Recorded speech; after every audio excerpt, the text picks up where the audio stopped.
Hi everyone, welcome to the AG Metals YouTube channel. Today we're going to walk you through the 9 steps needed to calculate the theoretical dollar value of a used automotive catalytic converter based on its precious metal content.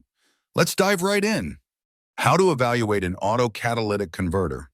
On Mercedes diesel catalytic converter serial number K1F310. Step 1. Look for auto catalyst catalog number so you can retrieve the data for future use. Step 2. Take off the catalyst shield cover, not on all catalysts. Step 3. Use disc saw to cut carefully the metal container as shown. Please use glasses and gloves. Step 4. Take out carefully the monolith and weight it as 1 unit. As you can see, the weight is 1,280 grams. Step 5.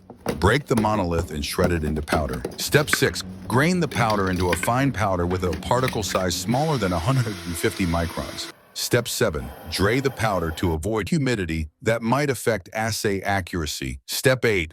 Take a sample of the fine powder and assay it by XRF with special module for auto catalytic converters. The assay of the powder shows a concentration of 5,829 ppm of palladium and 1,308 ppm of platinum. Step 9. Now that we have the monolith weighed and the metal concentrations, we can calculate the dollar value of the catalyst based on the current market prices of these metals. Let's use the car catalytic converter calculator available on the AG Metals website.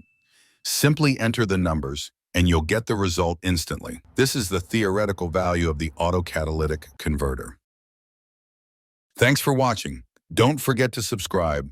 There are plenty of interesting topics coming up. Stay tuned with Ami Gore and the AG Metals team.